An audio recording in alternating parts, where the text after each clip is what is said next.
पधारे हुए सभी अति सम्मानीय मंचासी एवं यहाँ पर पधारे हुए सभी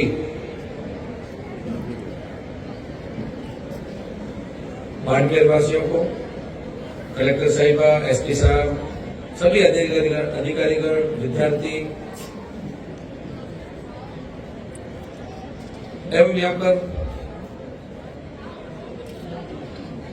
उपस्थित मीडिया के बंधुओं, मां भारती को नमन करते हुए समस्त प्रदेशवासियों को 76वें गणतंत्र दिवस की हार्दिक शुभकामनाएं प्रेषित करता हूं। 75 वर्ष पूर्व हमारा देश संविधान को लागू कर लोकतांत्रिक गणराज्य बना। संविधान ने स्वतंत्रता संग्राम के आदर्शों और नैतिक मूल्यों को अपने में समाहित किया है। आजादी से लेकर गणतंत्र बनने का ये सफर आसान नहीं था। अनगिनत प्राणों की आहुतियां, कुर्बानियां, त्याग और तपस्या ने देश को वर्तमान ये स्वरूप दिया है। विश्व की प्राचीनतम सभ्यताओं में से एक भारत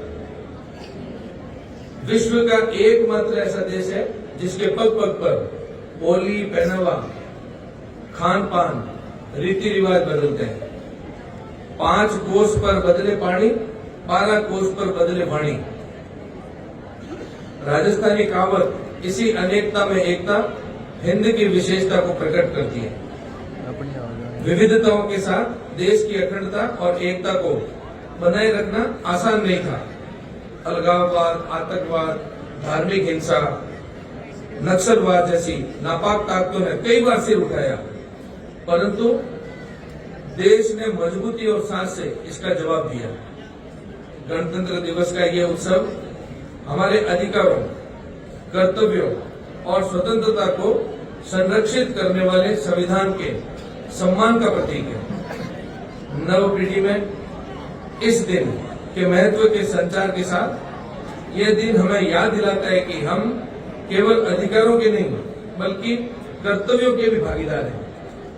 हमारा संविधान केवल एक पुस्तक नहीं बल्कि राष्ट्र की आत्मा है। ये समाज के प्रत्येक वर्ग के लिए एक सुरक्षित और समान जीवन की नींव है। मैं नमन करता हूं बाबा साहब अम्बेडकर को, जिन्होंने संविधान को इस रूप में लाने की महती भूमिका निभाई। देश और संविधान निर्माण में बाबा साहब के अमूल्य योगदान के लिए हम सदैव ऋणी रहेंगे। इसी भावना को ध्यान में रखते हुए माननीय प्रधानमंत्री जी ने बाबा साहब के जीवन से जुड़े 5 स्थानों का पंच तीर्थ के रूप में विकास कराया, ताकि आने वाली पीढ़ियां युगों युगों तक देश निर्माण में उनके योगदान को जान सके। आर्यभट्ट से लेकर आदित्य L1 तक का अंतरिक्ष में सफर हो या न्यूक्लियर पावर बनने का, वैश्विक स्तर पर हमने हर मोर्चे पर धाक जमाई है। 1947 में जब हम स्वतंत्र हुए तो अर्थव्यवस्था गरीब और विकासशील थी, लेकिन आज भारत विश्व की 5वीं सबसे बड़ी अर्थव्यवस्था है।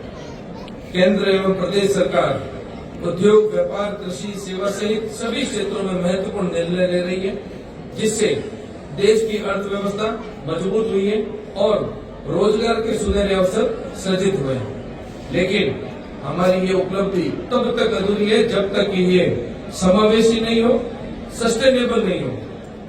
माननीय प्रधानमंत्री जी ने समावेशी विकास की इसी आवश्यकता को समझते हुए प्रधानमंत्री विश्वकर्मा योजना को देश भर में लागू किया। योजना में नाई, धोबी, दर्जी, माली, सुथार, लोहार, कुम्हार, चर्मकार जैसे परिवार आधारित 18 विभिन्न ट्रेडों में काम करने वाले दस्तकारों को शामिल किया है।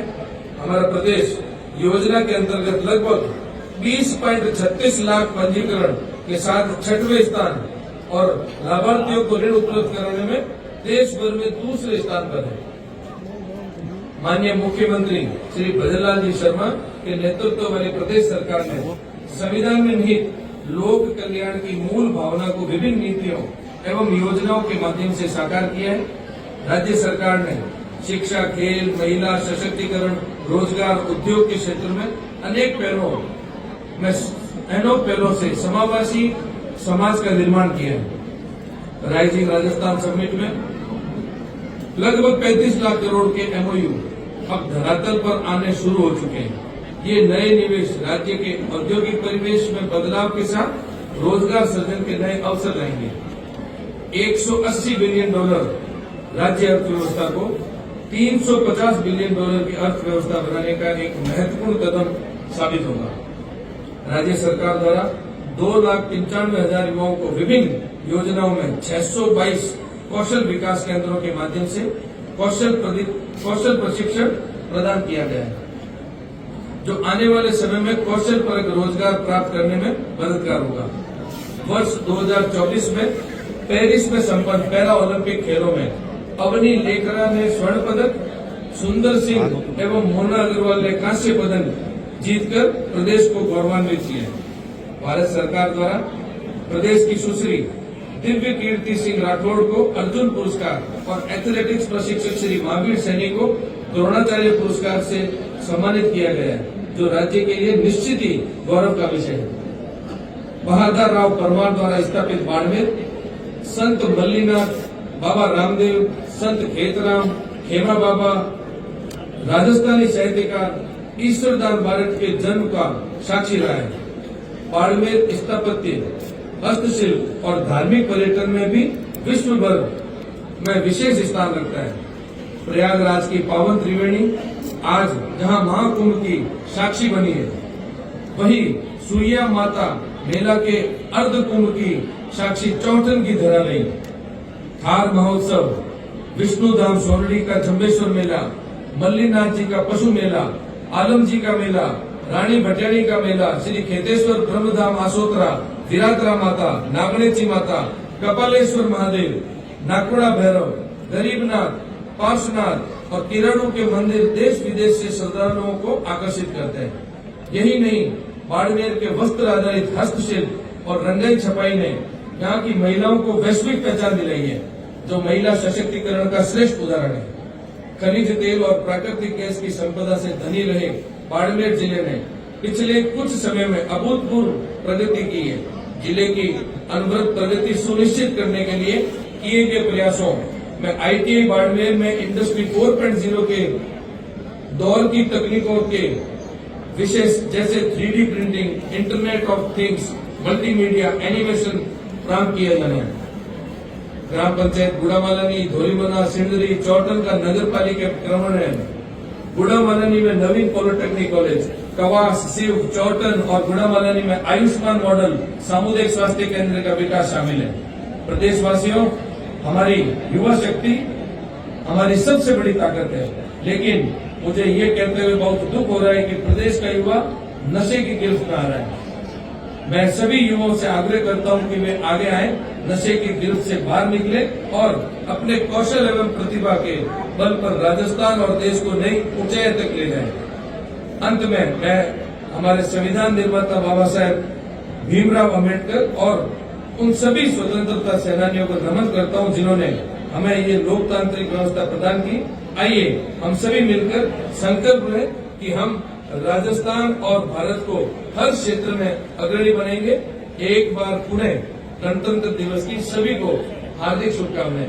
भारत माता की, भारत माता की, भारत माता की। जय हिंद, जय भारत, जय राजस्थान।